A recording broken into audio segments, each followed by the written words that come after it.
ಕನ್ನಡಿಗರಿಗೋಸ್ಕರ ಕರ್ನಾಟಕದಲ್ಲೇ ಇರೋದ್ರಿಂದ ಎಲ್ಲರಿಗೂ ಮುಟ್ಟುತ್ತೆ. ಈಗ ಶನಿ ಸಿಂಗಾಪುರಕ್ಕೆ ಎಲ್ಲರಿಗೂ ಹೋಗಕ್ ಆಗೋದಿಲ್ಲ. ಸರ್ ತುಂಬಾ ಚೆನ್ನಾಗಿ ಮಾಡಿದ್ದಾರೆ. ಎರಡನೇ ಶನಿ ಸಿಂಗಾಪುರ ಇದ್ದಂಗಿದೆ. ಈ ವಿಡಿಯೋ ನಿಮ್ಮ ಹತ್ತಿರ ಬಂದಿದೆ ಅಂದ್ರೆ ಎಂಥದ್ದೇ ಕಷ್ಟಗಳು ದೋಷಗಳು ಅದರಲ್ಲೂ ಪುರಾತನ ಕಾಲದ ದೋಷಗಳು ಪರಿಹಾರ ಆಗುತ್ತದೆ. ಅದಕ್ಕೂ ಮೊದಲು ನೀವು ಮಾಡಬೇಕಾದದ್ದು ಇಷ್ಟೇ, 5 ಜನಕ್ಕೆ ಶೇರ್ ಮಾಡಿ, ನಿಮಗೆ ಇಷ್ಟವಾದ ಆಂಜನೇಯನ ಹೆಸರನ್ನ ಕಮೆಂಟ್ ಮಾಡಿ. ಅದೇ ಮದುವೆ ಆಗಿರ್ಲಿಲ್ಲ, ಅವಾಗ ಇಲ್ಲಿಗೆ ದೇವಸ್ಥಾನಕ್ಕೆ ವಿಸಿಟ್ ಮಾಡಿದ್ವಿ, ಮದುವೆನೂ ಆಯ್ತು. ಒಂದ್ಸತಿ ಬಂದಿದ್ದೆ, ನನಗೆ ಇಷ್ಟ ಆಯ್ತು. ಮದುವೆ ಆದ್ಮೇಲೆ ಫಸ್ಟ್ ಟೈಮ್ ಇನ್ನೊಂದ್ಸತಿ ದರ್ಶನ ಮಾಡೋಣ ಅಂತ ಬಂದಿದ್ವಿ. ಇದು ಬರ್ತಾ ಬರ್ತಾ ಬರ್ತಾ ಬರ್ತಾ ಹೈ ಆಗ್ತಾ ಹೋಗ್ತು. ಇಲ್ಲಿ ಆಗ್ತಾ ಇರೋ ಪವಾಡಗಳೆಲ್ಲ ನಿಜ ಇದೆ.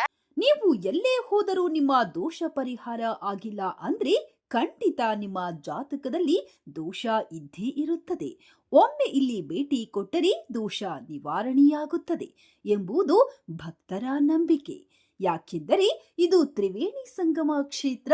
ತ್ರಿವೇಣಿ ಅಂದ್ರೆ 3 ದೇವರು ಹುಟ್ಟಿದ ಪುಣ್ಯಕ್ಷೇತ್ರ. ದೊಡ್ಡ ದೊಡ್ಡ ಸಿನಿಮಾ ಸ್ಟಾರ್, ನಟರು ಮತ್ತು ರಾಜಕೀಯ ಗಣ್ಯಾತಿ ಗಣ್ಯರು ಕ್ಷೇತ್ರಕ್ಕೆ ಭೇಟಿ ಕೊಟ್ಟು ಹೋಗುತ್ತಿರುತ್ತಾರೆ.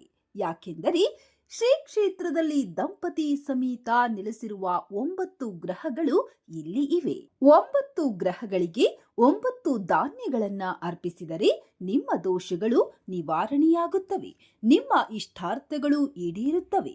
9 ಎಳ್ಳು ಬತ್ತಿ ಹುಡಿದು 9 ಗ್ರಹಗಳನ್ನ ಗ್ರಾಪಿಸುತ್ತಾ ಎಳ್ಳು ಬತ್ತಿ ಹಚ್ಚಿದರೆ ಎಳ್ಳು ಸಿಡಿದಂತೆ ನಿಮ್ಮ ಕಷ್ಟಗಳು ನಿವಾರಣೆಯಾಗುತ್ತವೆ. ಸೂರ್ಯಪುತ್ರ ಶನಿದೇವರನು ಪೂಜಿಸಿ ಧನ್ಯರಾಗಿರಿ.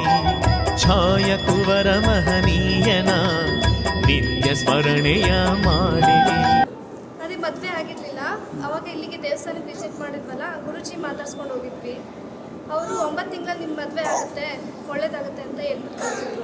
ಹೀಗೆ ಮದುವೆ ಬುಕ್ ಮಾಡಿ ಮದುವೆನೂ ಆಯಿತು. ಒಳ್ಳೆಯದು ಪಾಪನೂ ಆಗಿದೆ. ಈಗ 1 ವರ್ಷ ಆಯಿತು. 9 ವಾರನೂ ಕೂಡ ಶನಿದೇವರಿಗೆ ಎಳ್ಳಿಂದು ನಾವು ಇದು ಎಳ್ಳಿಂದು ಪೂಜೆ ಮಾಡಿಸ್ತೀವಿ. ಈಗ ಅದು ಆ ಥರ ಮಾಡೋದ್ರಿಂದ ನಮ್ಮ ಕಷ್ಟ ಎಲ್ಲ ನಿವಾರಣೆ ಆಗಿ ಎಲ್ಲ ಒಳ್ಳೇದಾಗುತ್ತೆ. ದೇವಸ್ಥಾನಕ್ಕೆ ನಾನು ಸರಿಸುಮಾರು ಒಂದು 12 ಇಯರ್ಸ್ ಇಂದ ಬರ್ತಾ ಇದ್ದೀನಿ. ಮೊದಲು ತುಂಬಾ ಚಿಕ್ಕದಾಗಿತ್ತು ದೇವಸ್ಥಾನ. ಇದು ಬರ್ತಾ ಬರ್ತಾ ಬರ್ತಾ ಬರ್ತಾ ಹೈ ಆಗ್ತಾ ಹೋಗ್ತು. ತುಂಬಾ ಕ್ರೌಡ್ ಇದೆ ಅಂಡ್ ತುಂಬಾ ಒಳ್ಳೆಯವರು ಅಂತ ಹೇಳ್ಬೋದು. ಇಲ್ಲಿ ಆಗ್ತಾ ಇರೋ ಪವಾಡಗಳೆಲ್ಲ ನಿಜ ಇದೆ. ಇನ್ಕ್ಲೂಡ್ ನಮಿಗೂನು ಅದು ಅರಿವಾಗಿದೆ. ನಮ್ಮನೇಲಿ ತುಂಬಾ ಇಶ್ಯೂಸ್ ಆಗಿತ್ತು, ಹೆಲ್ತ್ ಪ್ರಾಬ್ಲಮ್ ಆಗಿತ್ತು. ಇಲ್ಲಿಗೆ ಬಂದು 8 ವಾರ ಪೂಜೆ ಮಾಡಿದಕ್ಕೆ, ಎಳ್ಬತ್ತಿ ಸಲ್ಸಿದಕ್ಕೆ ಇವಾಗ ಆಲ್ಮೋಸ್ಟ್ ಎಲ್ಲ ಕ್ಲಿಯರ್ ಆಗಿದೆ. ಹರಕೆ ಹೊತ್ಕೊಂಡ್ರೆ ಆಗತ್ತೆ. ಲಾಸ್ಟ್ ಟೈಮ್ ಒಂದ್ಸತಿ ಬಂದಿದ್ದೆ, ನನಗೆ ಇಷ್ಟ ಆಯ್ತು. ಮದುವೆ ಆದ್ಮೇಲೆ ಫಸ್ಟ್ ಟೈಮ್ ಇನ್ನೊಂದ್ಸತಿ ದರ್ಶನ ಮಾಡೋಣ ಅಂತ ಬಂದಿದ್ವಿ.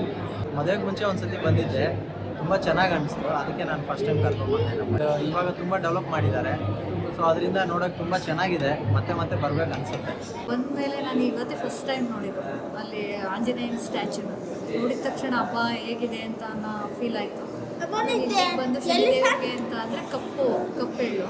ಆ ಕಪ್ಪೆಳ್ಳು ಅಂತ ಅಂದರೆ ಶನಿದೇವ್ರಿಗೆ ಪ್ರಿಯವಾದದ್ದು ಎಳ್ಳೆಣ್ಣೆ ಮತ್ತು ಕಪ್ಪು ಎಳ್ಳು. ನಾವು ಅದನ್ನು ಏನು ಮನಸ್ಸಲ್ಲಿ ಅರಿಸ್ಕೊಂಡು ಹಾಕ್ತೀವಿ, ನಮ್ಗೆ ಏನೇ ಕಷ್ಟಗಳು, ಯಾವುದೇ ದೋಷಗಳು ಏನೇ ಇದ್ರೂ ಪರಿಹಾರ ಆಗುತ್ತೆ ಅನ್ನೋದು ಒಂದು ನಂಬಿಕೆ. ಅದು ನಿಜನೇ ಅದು.